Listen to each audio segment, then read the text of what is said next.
అనుకున్న పనులు జరగడానికి బ్రహ్మశ్రీ గోరుగుంట్ల సురేష్ బాబు గారిచే వారాహి పాశుపత హోమం.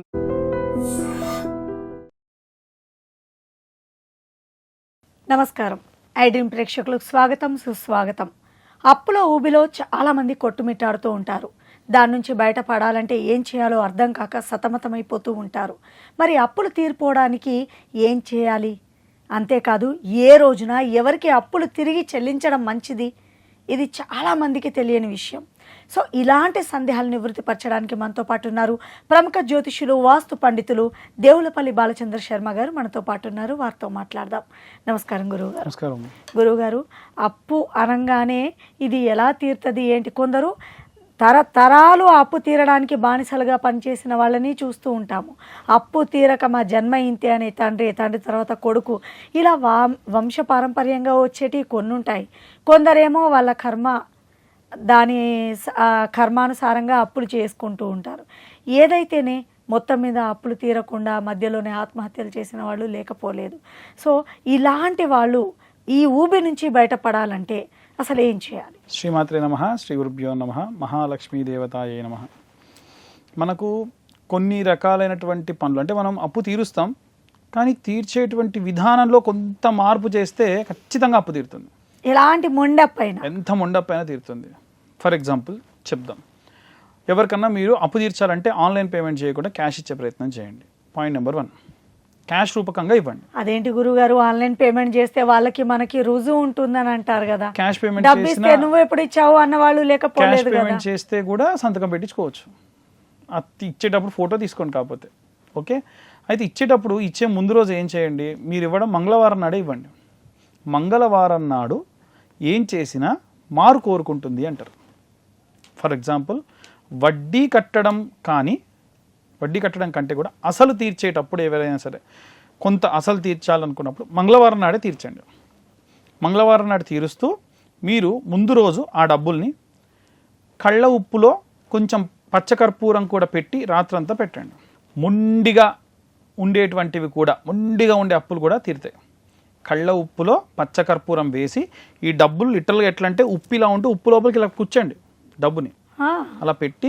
మీకు తెలియదండి, చాలామంది వడ్డీకి డబ్బులు ఇచ్చే వాళ్ళు ఉప్పులో పెట్టిస్తారు. బాగా ప్రాక్టీస్ ఉన్నటువంటి వాళ్ళు అప్పు ఇవ్వాలి మనం అంటే వాడు జీవితాంతం వడ్డీ కడతాడు, అసలు కట్టలేడు. లిటరల్గా ఇది మీరు ఎవరన్నా కొంచెం ఒక 30-40 సంవత్సరాల క్రితం అప్పు ఇచ్చేటువంటి వాళ్ళ గురించి అడగని చెప్తారు, ఇదే చెప్తారు. ఎందుకంటే వాళ్ళకి వడ్డీ రూపంలో రావాలి తప్ప అసలు రాకూడదు అని. కాబట్టి ఇప్పుడు తీర్చేటప్పుడు కూడా మనం అదే చేయాలి. వడ్డీ తీర్చేటప్పుడు అసలు కూడా ఇస్తున్నాం కాబట్టి అసలు వెళ్ళేటప్పుడు ఏం చేయాలి, ఉప్పు, శ్రీ మహాలక్ష్మి ఉప్పుతో పాటు ఏం చేస్తాం, పచ్చకర్పూరం, చాలా కంఫర్ట్ జోన్లో ప్రశాంతంగా ఉండేటువంటిది. అలా అది కూడా మంగళవారం నాడు ఇవ్వడం వల్ల అసలు మళ్ళీ తొందరగా అసలు అనేటువంటిది తీరుతుంది. కానీ ఈ రోజులో సాధ్యమవుతుందా గురుగారు? ఆన్లైన్ పేమెంట్స్ అయిపోయాయి. చాలా మంది మా ఫ్రెండ్ చెప్పాను 25 లక్షలు అప్పు ఉన్నది, వాడికి ఇప్పుడు 15 లక్షలకో 10 లక్షలకో లిమిట్ కొంత ఉంటుంది కదా. అట్లేం లేదు. కరెక్ట్గా నేను చెప్పినట్టు మంగళవారం నాడు రాహుకాలం అయిపోయిన తర్వాతకి ఇవ్వు అని చెప్పాను. మంగళవారం నాడు రాహుకాలం అయిన తర్వాతకి ఇస్తున్నాడు. ఇప్పటికి సగం అప్పు పైనే తీరింది. ఒకటి. రెండవది ఏంటంటే ఎట్టి పరిస్థితుల్లో అప్పు తీసుకోవడం మంగళవారం కానీ శుక్రవారం కానీ తీసుకోకూడదు. ఇవ్వడం అయితే ఇవ్వచ్చు కానీ తీసుకోకూడదు. ఒకటి. రెండవది ఏంటంటే అసుర సంధ్యా సమయంలో మీరు అప్పు తీర్చండి, అప్పు తీసుకోకండి. సాయంత్రం సమయంలో చాలామంది ఏమనుకుంటారు, డబ్బు ఇవ్వద్దు, మీరు ఏం చేస్తున్నారు, అప్పు తీర్చడం వల్ల మీకు రూపాయి మిగులుతుంది, అంటే మీరు సంపాదిస్తున్నారు, వడ్డీ తగ్గుతుంది, సో అప్పు తీర్చొచ్చు, ఎటువంటి సందేహం లేదు. ఇదే కాదండి, జీతాలు ఇచ్చేటువంటి వాళ్ళకు కూడా నేను ఏం చెప్తా, మంగళవారం శుక్రవారం ఇమ్మంట. మంగళవారం కానీ శుక్రవారం కానీ ఒకటి ఇంట్లో అన్నం, బట్ట, పిల్లల చదువు, వీటన్నిటికి సంబంధించి మీరు డబ్బులు ఇస్తున్నారు. వాడు కష్టపడడానికే. చాలా మంది ఏమంటారు, అమ్మో మంగళవారం ఇవ్వం, శుక్రవారం ఇవ్వం, ఆ రోజే ఇవ్వండి. ఖచ్చితంగా మీ ఆఫీసు ఇంకా ఇంకా ఇంకా అట్లా జీతాలు ఇస్తూనే ఉంటుంది. ఆ రోజు సాయంత్రం వేళ కానివ్వండి, ఆ రోజు కానివ్వండి, శుక్రవారాలు ఇవ్వడం వల్ల ఖచ్చితంగా మళ్ళీ ఎందుకు, మంగళవారం మారు కోరుకుంటుంది కాబట్టి ఖచ్చితంగా ఇవ్వండి. ఇంకొకటి విషయం ఏంటంటే అప్పు తీర్చేటప్పుడు, అసలు తీర్చేటప్పుడు మీరు 10,000 ఇవ్వాలంటే 9,999 రూపాయలే ఇవ్వండి, ₹1 తగ్గించండి. మీ ఇచ్చేటువంటి డబ్బు మొత్తం అంతా కౌంట్ చేస్తే ఆఖరికి 9 రావాలి. 9 + 9 + 9 + 9 కౌంట్ చేస్తే ఎంత అవుతుంది, మళ్ళీ 9 అవుతుంది. సో ఎప్పుడైతే 9తో మీరు ఏది కొన్నా, ఏది అమ్మినా, ఏది అప్పు తీర్చినా మళ్ళీ చేస్తారు. అది 9 కూడా అలాగే. మీరు ఉదాహరణకు బంగారం కొనడానికి వెళ్ళారనుకోండి, వాళ్ళు ఒకవేళ మీకు 9,800 అని అన్నా ఇంకొక రూపాయి ఇవ్వండి, మీకు బిల్ ఇవ్వకున్నా పర్వాలేదు, ఎక్స్ట్రా ఇంకో రూపాయి ఇవ్వండి, మళ్ళీ బంగారం కొంటారు మీరు. అందుకేనా లాస్ట్ లో 999 అని పెడుతూ ఈ 999 కాదండి, చాలా మందికి తెలియని విషయం ఏంటంటే ఇది చాలా మంది ఒప్పుకున్నారు, పాటించి సక్సెస్ అయిన వాళ్ళు ఉన్నారు. నేను పెట్టిన దానికి వెటకారంగా నన్ను బూతులు తిట్టి ఫేస్బుక్లో తిట్టిన వాళ్ళు కూడా ఉన్నారు. ఈ వీడియో మళ్ళీ వాళ్ళు చూస్తూ ఉండొచ్చు కూడా. ఖచ్చితంగా లిటరల్గా నన్ను వచ్చాడు సోది చెప్తున్నాడు అని అనుకుంటారు.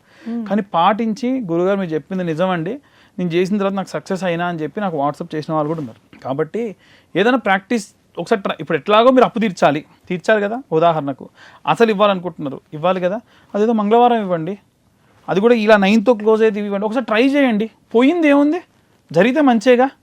అంతే. ఒక ఉదాహరణ, వెంట్రుకతో కొండను వేసాము, పోతే వెంట్రుక, వస్తే కొండ. నేను ఇది చెప్తా, ఇటు తిరిగి మనకు కావాల్సింది ఏంటి, అవతల వాళ్ళు హ్యాపీగా ఉండాలి, నలుగురు బాగుండాలి, అందులో మనం ఉండాలి, ఆ విధంగా ఉంటే సరిపోతుంది కదా. సో ఇవి చాలా రకాల గ్రంథాల్లో, చాలా రకాల పుస్తకాల్లో కొంతమంది బాగా ఇట్లా చెప్పి ఎక్స్పీరియన్స్ చేసిన ఆస్ట్రాలజర్లు కూర్చొని మాట్లాడుకుంటున్నప్పుడు చాలా రకాలైనటువంటి వెరిఫికేషన్స్ అయిన తర్వాతకే చెప్తున్నాను నేను. సో ఖచ్చితంగా ఇలా చేయండి, ఖచ్చితంగా మంచి జరుగుతుంది. గురువుగారు, ఇంట్లో అసలు నెగిటివ్ ఎనర్జీ ఉంది అని గుర్తించాలంటే ఏం చేయాలి? అసలు ఎలా తెలుస్తాయి? ఇప్పుడు అనుకున్న పనులు జరగకపోతేనే నెగిటివ్ ఎనర్జీ ఉన్నట్ట, ఎలా మనం గుర్తించడం దాన్ని? శ్రీమాత్రే నమః, శ్రీ గురుభ్యో నమః. మనకు ఇప్పటి వరకు ఈ నెగిటివ్ ఎనర్జీ టాపిక్స్ గురించి చాలాసార్లు చాలా వీడియోస్ చాలా ఛానల్స్లో చెప్పాను, మన దాంట్లో కూడా చెప్పాను. కానీ ఇవాళ ఇంకా కొంచెం లోతుగా విశ్లేషణ చేసి, అంటే మా దగ్గరికి జ్యోతిష్యం కోసం వచ్చేటువంటి వాళ్ళని కనుక్కొని అసలు వాళ్ళు ఎలాంటివి ఇబ్బందులు పడుతూ ఉంటారు, వాళ్ళ ఇంటికి వెళ్ళి చూసి మేము తెలుసుకున్న విషయాలను ఇప్పుడు మీ ముందు నేను ప్రస్తావన చేస్తాను. నెంబర్ 1 ఏంటంటే, ఇంట్లో నెగిటివ్ ఎనర్జీ ఉన్నప్పుడు విపరీతంగా ఎవరన్నా ఇంట్లోకి రాగానే ఆవలించడం ఒకటి జరుగుతుంది. రెండవది బాగా డ్రౌజీనెస్, బయటంతా బాగుంటారు, ఇంట్లోకి వెళ్తేనే బాగా డ్రౌజీనెస్ ఉంటుంది. అంటే ఆ ఇంటి మీద వెళ్తూ వస్తూ ఎవరో ఒకళ్ళది అపార్ట్మెంట్ కానివ్వండి, ఇండివిజువల్ హౌస్ కానివ్వండి, దృష్టి అనేటువంటిది పెడుతూ ఉంటారు.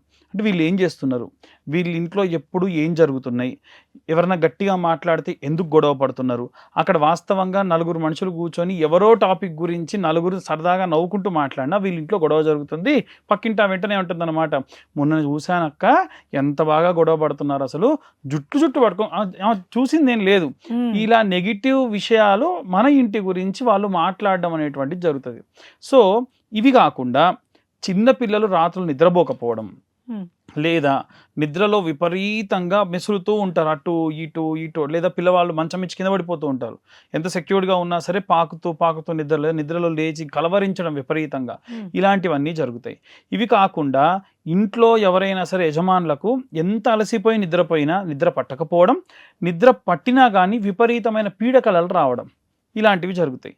ఇవే కాకుండా ఇంకా మనకు కొన్ని సైన్స్, అంటే కొన్ని గుర్తులు మనకు తెలుస్తాయి అన్నమాట. ఎలా అంటే, మీ ఇంట్లో ఉన్నటువంటి తులసి చెట్టు ఎండిపోతుంది, ఇంటీరియల్గా ఉన్నటువంటి ప్లాంట్స్, మనకు అప్పటి వరకు మనీ ప్లాంటో ఇంటి లోపల నీడకు పెరిగేటువంటి కొన్ని మొక్కలు తెచ్చి పెట్టుకుంటారు కదా, అవన్నీ వాడిపోతాయి. రెండవది, ఇంట్లో గనక పెంపుడు జంతువులు ఉంటే అవి గాల్లోకి చూస్తూ అరవడం, లేదా ఎప్పుడు గాల్లోకి చూస్తూ ఉండడం, వింతగా ప్రవర్తించడం, యజమానిని కూడా చూడకుండా అరవడం, కరవడానికి రావడం, ఇలాంటివన్నీ జరుగుతాయి. ఇంకా ఎక్స్ట్రీమ్కి వెళ్తే ఏ ఇంటికైనా ఏదైనా దోషం ఉంది అంటే నెంబర్ 1 ప్లాంట్స్, అంటే మొక్కలకు, నెంబర్ 2 ఇంట్లో ఉన్నటువంటి పెట్స్, అంటే ఇప్పుడు కుక్కలకు కానీ పిల్లులకు కానీ లేదా పక్షులకు కానీ ఎఫెక్ట్ ఇచ్చి అవి చనిపోవడం జరుగుతుంది. ఈ రెండు ఖచ్చితంగా జరుగుతాయి. ఎక్స్పీరియన్స్ కొద్దిగా చెప్తున్నాయి, ఇవన్నీ యథార్థంగా జరిగిన విషయాల గురించి చెబుతున్నాం. మూడవ విషయం ఏంటంటే, ఇంట్లో ఇంకా ఎక్స్ట్రీమ్కి వెళ్ళినటువంటి వాళ్ళ పరిస్థితులు ఏమిటంటే, రీసెంట్గా టెంపుల్లో మేమంతా కూర్చొని మాట్లాడుకుంటున్నప్పుడు జరిగినటువంటి సంఘటనలు, వారి మొట్టమొదలు పుట్టినటువంటి పాప పుట్టి ఒక 1 year అయిన తర్వాతకి ఎవరి నెగ్లిజెన్సీ వలనో చనిపోయింది. ఆ పాప తను ఎలా ఫీల్ అవుతుంది, ఆ పాప అంటే నేను చనిపోలేదు, ఇంకా పెరుగుతూనే ఉన్నా, మీ ఇంట్లోనే ఉన్నా తల్లికి చెబుతూ ఉంటుందట. రోజు రాత్రిపూట అంతెత్తు ఆమె నిద్రలో గాలికి లేచి అలా కింద పడిపోయినట్టుగా అనిపిస్తుందట. ఈ మధ్య కాలంలో అసలు ఇంకా కన్ఫర్మ్ వాళ్ళ ఇంట్లో ఏదో ఉంది అని తెలుసుకోవడానికి వాళ్ళ తర్వాత పుట్టినటువంటి పాప చెప్తుంది, ఏమని, అక్కడ అక్క ఉంది, అక్క మాట్లాడుతుంది, నల్లగా ఎందుకు కూర్చుంది అక్క, ఈ విషయాలన్నీ చెప్తుంది. సో చాలా మంది అనుకుంటారు ఏ నెగిటివ్ ఎనర్జీలు ఏం లేవు, చనిపోతారు, ఎక్కడికో వెళ్ళిపోతారు, ఇంటికి ఏం సంబంధం లేదు. ప్రెగ్నెన్సీతో ఉన్న లేడీస్ చనిపోవడం లాంటివి జరిగినా, ప్రెగ్నెన్సీతో ఉన్న వాళ్ళు కనుక సూసైడ్ చేసుకుని ఇంట్లో చనిపోయినా, ప్రెగ్నెన్సీతో ఉన్న లేడీస్ని గట్టిగా కొట్టడం వల్లనో దేనికో తగిలి చనిపోయినా, బలవన్ మరణాలు పొందిన ఆ ఇంటిని పట్టి నెగిటివ్ ఎనర్జీగా ఉంటాయి. ఎందుకంటే అవి ఎన్నో కోరికలు, ఎన్నో ఆశలతో ఆ ఇంట్లో ఉంటాయి. అంతేగాని ఇప్పుడు అనుకున్న పని జరగకపోవడం, ఏదైనా చేద్దాం అనుకున్నది మధ్యలోనే ఇంకా చాలా ఉంటాయి. ఇప్పుడు నేను కొంత చెప్తాను, ఇంకా చెప్తా. అంటే ఉన్న నెగిటివ్ ఎనర్జీ ఈ రకంగా ట్రాన్స్ఫార్మ్ అవుతుంది. అంటే వాళ్ళు ఏంటంటే మేము పెరగాలి, ఇంకా చాలా ఫ్యూచర్ని ఊహించుకుంటారా, అర్ధాంతరంగా వాళ్ళ లైఫ్ని మనం ఆపేస్తే వాళ్ళు పోరు, సత్కర్మలు జరగవు. అలాంటి వారికి ఎట్లంటే పశ్చాత్తాపంతో సత్కర్మలు చేస్తే పోతాయి. అలాగే దేవతార్చనలు, దేవతా అభిషేకాలు చేస్తే పోతాయి. ఇవే కాకుండా నార్మల్గా నెగిటివ్ ఎనర్జీ, దృష్టి దోషాలు ఉంటే పనులు కావు. మీరు అన్నట్టు ఇంట్లో ఇంకొక రకమైనటువంటి గుర్తులు ఏంటంటే గాజు పాత్రలు పగిలిపోతూ ఉంటాయి. మనకు వంటింట్లో గాజు పాత్రలు పగిలిపోతాయి. అంత బాగుంది, మామూలు చేతితో ఇలా తీసుకొని పెట్టుకుని కుంకుమ జారి కింద పడిపోవడము, ఇంకా అసలు చాలా గట్టి వస్తువులు పగిలిపోవడము, ఇలా ఇంకా చాలా రకాలుగా జరుగుతుంటాయి. సో వీటి నుంచి ప్రథమంగా అంటే నేను ఇందాక చెప్పిన ఎక్స్ట్రీమ్ లెవెల్స్ని మనం వీటితో నిమ్మకాయతోనో ఉప్పుతోనో చేయలేం. కానీ మినిమం కొంచెం మనకి ఇబ్బంది పెట్టేటువంటివి ఉప్పుతోని, కళ్ళుప్పుతోని, నిమ్మకాయలతోని తగ్గించుకోవచ్చు కొంతవరకు. అంటే కొంతవరకు అంటే అంత ఎక్స్ట్రీమ్ కాని విషయాల్ని మనం తగ్గించవచ్చు. ఫస్ట్ ఇంటి లోపలికి వచ్చే ద్వారానికి శాస్త్రంలో కూడా ఉంది. రీసెంట్గా గణపతి అవధాని గారు కూడా మాట్లాడుతూ ఈ విషయాన్ని, శాస్త్రంలో ఉన్న విషయం చెప్పారు. పుల్లటి పెరుగు పసుపు తోని గడప కడగాలి. పుల్లటి పెరుగు, ఇంత పసుపు కూడా ఏంటి, మనం పట్టించింది కానీ లేదా పచ్చి పసుపు దంచింది కానీ ఉదయ కాలంలో స్నానం చేసిన తర్వాతకి గడప కడుగుతారు కదా, పుల్లటి పెరుగులో పసుపు వేసి కడగడం. ఇది ఆచారం ఎప్పటి నుంచో ఉంది. కొంచెం పెద్దవాళ్ళని అడిగితే చెప్తారు. ఇంటి ముందు ముగ్గేసేటప్పుడు ఎట్టి పరిస్థితుల్లో ముగ్గు పిండితోనో లేకుంటే వేడితో కాకుండా బియ్య పిండితో ముగ్గు వేయాలి. ఆ ముగ్గు మధ్యలో పసుపు కుంకుమలు వేయాలి. Point number 1. 2, ద్వారానికి ఇటుపక్క అటుపక్క గాజు పాత్రలో కానీ మట్టి పాత్ర అయితే మనం మల్టిపుల్ టైమ్స్ యూజ్ చేయొచ్చు, కానీ మళ్ళీ ఇంటి లోపలికి తీసుకురాకూడదు. గాజు పాత్ర అయితే ఇంటి లోపల కూడా తీసుకురావచ్చు. గాజు పాత్రలు 2 ఇంటి బయట పెట్టి దాంట్లో ఉప్పు వేసి దానిపైన నిమ్మకాయ పెట్టి అటొకటి ఇటొకటి దానిపైన పసుపు కుంకుమ వేయాలి. ఇంటి లోపలికి వచ్చిన తర్వాతకి ఈశాన్యం మూలలో కింద కాస్తంత పసుపు రాసి రాగి చెంబులో నీళ్లు పోసి దాంట్లో వీలైతే ఇంకొంచెం ఉప్పు వేసి ఒక పువ్వు వేసి పెట్టాలి ఈశాన్యం భాగంలో. ఒకటి. రెండవది, భార్యాభర్తలకే ఎఫెక్ట్ బాగుంది, వాళ్ళ బెడ్రూమ్లోనే ఏదో ప్రాబ్లం ఉంది, ఎందుకంటే వాళ్ళు సఖ్యతగా లేరు. ఇలాంటివి అయితే భార్య భర్తలు ఎవరన్నా ఒకళ్ళు ఇది కనుక ముందు తెలుసుకుంటే ఇంకొకరికి చెప్పే పని లేదు. నిమ్మకాయని కట్ చేసి ఫస్ట్ చేత్తో పట్టుకొని వాళ్ళ బెడ్ని 3 సార్లు కుడివైపు, ఒకసారి ఎడంవైపు తిప్పి దాన్ని కోసి నిమ్మకాయని కుడిది ఎడంవైపు, ఎడంది కుడివైపు తల దగ్గర మంచం కింద పెట్టాలి. పెట్టేసి దాని మీద కొద్దిగా అంత కుంకుమ వేయాలి. తెల్లారి మళ్ళీ దాన్ని తీసి పారేసేయాలి. ఏ రోజుకి ఆ రోజు పెడుతూనే ఉండాలి. ఫర్ అన్ ఎక్స్టెండ్ వరకు చేయొచ్చు ఈ పని. అంటే ఒక 3 రోజులు చేసి ఆపొచ్చు, లేదా వారం రోజులు చేసి ఆపొచ్చు. అది. ఇంకొకటి ఏంటంటే ఇంట్లో ఇలా ఇంకా విపరీతమైన నెగిటివ్ ఎనర్జీ ఉంది అన్నప్పుడు నైరుతి మూలలో రాగి చెంబులో 30 వంతు ఉప్పు పోసి నీళ్లు పోయాలి. పోసి అక్కడ పెట్టాలి. అది ఆటోమేటిక్గా కలర్ చేంజ్ అవుతుంది. ఇంట్లో నెగిటివ్ ఎనర్జీ ఉంటే కలర్ చేంజ్ అయ్యి ఎంత ఏ కలర్లోకి వస్తుంది అంటారు. ఇంట్లో గనక విపరీతమైనటువంటి ఏదైనా సరే ఎవరైనా ప్రయోగం చేసిన దుష్టత్వాలు లాంటివి చేస్తే నల్లటి మురికి నీళ్ళుగా మారిపోతాయి. దాన్ని తీసి ఎక్కడ పోయాలి మళ్ళీ అవి లిటరల్గా చెప్పాలనంటే మన బేసన్లో, వాష్ బేసన్ కంటే వాష్రూమ్లో ఉన్న బేసన్లో పోసి ఫ్లష్ నొక్కేయాలి. మళ్ళీ సేమ్ మళ్ళీ అది పెట్టి కలర్ చేంజ్ అయ్యేంత వరకు అది అలాగే ఉంచాలి. బ్లూ కలర్లోకి చేంజ్ అయిందా కేవలం దృష్టి వల్ల వచ్చింది అని అర్థం. లేదు రెడ్ కలర్లోకి చేంజ్ అయిందా మీ ఇంట్లో ఎవరో ఉంటూ మీకేదో ఇది చేస్తున్నారని అర్థం. ఇంట్లో ఎవరో ఉంటూ కూడా చేయగలరు. అంతే కదా. ఇప్పుడు ఉదాహరణకు తోడికోడల్లో లేకుంటే వదినలో వాళ్ళని ఏదో చేయాలని బయట నుంచి తీసుకొచ్చి వాళ్ళకి ఏదన్నా ఇంట్లో ఏదైనా చేస్తున్నారు అనుకోండి, ఆ విధంగా బయటపడతారు. శత్రువులు ఎక్కడో ఉండరు, కొన్ని సందర్భాల్లో ఇంట్లోనే ఉంటారు. ఇంటి పక్కన ఉంటారు, కొంతమంది ఇంట్లో ఉంటారు, ఇలా జరుగుతాయి. కొంతమంది ఎక్కడి నుంచో ఏదో చేస్తూ ఉంటారు. సో ఇది తగ్గుతుంది ఒక వరకు. ఇల్లు తుడిచేటప్పుడు కూడా ఉప్పు వేసి ఇల్లు తుడవాలి, ఎప్పటి నుంచో మనం చెప్తున్న ఈ విషయం. తర్వాతకి స్నానం చేసేటప్పుడు కూడా ఉప్పు నీళ్ళలో వేసుకొని స్నానం చేయాలి, ఇది చెప్తూ ఉన్నాం. అది ఆరోగ్యానికి మంచిదేనా గురువు? చాలా మంచిది. ఉప్పు మనకున్నటువంటి నెగిటివ్ ఎనర్జీ మొత్తానికి డీటాక్సినేషన్ అన్నమాట, తీసేస్తుంది. అందుకే మనకి ఇంట్లోకి రాగానే ఉప్పు తిప్పేయడం లాంటివి కూడా చేస్తారు. అవును. ఇంకొకటి, ఇది కొంచెం చాదస్తంగా అనుకుంటారు చాలామంది, ఇంటికి ఉన్నటువంటి దిష్టి పోవాలనుకోండి, ఎక్కడైనా అమ్మవారి దగ్గర ఇచ్చినటువంటి నిమ్మకాయ ఉంటుంది కదా, ఆ నిమ్మకాయ కానీ, రాహుకాల దీపాలు పెట్టినటువంటి నిమ్మకాయలు ఉంటాయి కదా, ఆ నిమ్మకాయలు దీపం కొండెక్కిన తర్వాత ఏం చేయాలి, చాలామందికి డౌట్. వాటిని ఎండబెట్టి, కత్తెరతో కట్ చేసి ఎండబెట్టి సాంబ్రాణిలో వేసి ఇంట్లో ధూపం వేయాలి. దానివల్ల నెగిటివ్ ఎనర్జీ పోతుంది. ఇంకొకటి, వేసే వాటిల్లో కొంచెం అంత తెల్ల ఆవాలు వేసి వేయాలి. దీనివల్ల ఇంట్లో ఉన్నటువంటి నెగిటివ్ ఎనర్జీ పోతుంది. మీరు నమ్మరు, ఓల్డ్ సిటీ నుంచి ఒక బంచ్ ఆఫ్ ముస్లిమ్స్, మనకు కొంతమంది క్రిస్టియన్స్ కూడా వచ్చి ఈ యొక్క రెమెడీస్ పాటించి సక్సెస్ అయిన వాళ్ళు ఉన్నారు. కాబట్టి ఇది ఏదో మామూలుగా చెప్పడం కాదు, నిజంగా యథార్థంగా చాలామంది ఫాలో చేసి 100% రిజల్ట్ ఉంటుంది ఇలా సక్సెస్ అయిన వాళ్ళు ఉన్నారు. కాబట్టి ఇక ఇవన్నీ ఎన్ని చేసినా అవ్వట్లేదు, ఇంకా అలాగే ఉంది అని అంటే, ఇంట్లోనే లక్ష్మీ నరసింహస్వామి విగ్రహం తీసుకొచ్చి పెట్టి, ఏదైనా దేవాలయంలో ఉత్సవ విగ్రహాలు ఉంటాయి కదా, పచ్చి గంధం, పచ్చి పసుపు కొమ్ము కానీ లేకుంటే మామూలు పసుపు కొమ్ము అయినా సరే, సానరాయి మీద సాన తీసి దాన్ని మొత్తం అంతా కూడా కూర్చి నీళ్లు పోసుకొని ఒక పెద్ద చెంబులో లక్ష్మీ నరసింహస్వామికి అభిషేకం చేసి, ఆ అభిషేకం చేసే నీళ్లు మళ్ళీ పట్టి వాటితో ఇంట్లో ఉన్న వాళ్ళు స్నానం చేయాలి, ఇల్లంతా చల్లుకోవాలి.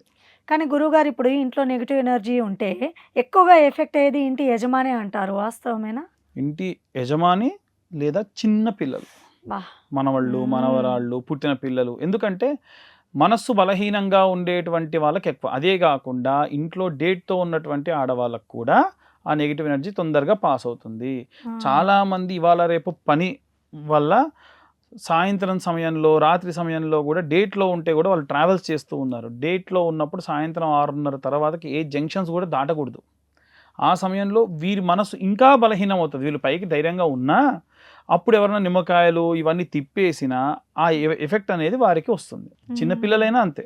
కాబట్టి పూర్వం మనకేంటి, గూట్లో దీపం నోట్లో ముద్ద, 6:30-7 కాగానే దీపం పెట్టుకొని ఇంత ముద్ద తిన్నామంటే పడుకోవడమే అంతే. మనకు మధ్యరాత్రి అంటే ఇప్పుడు 12-1, అప్పుడు మధ్యరాత్రి అంటే 10కి మధ్యరాత్రి.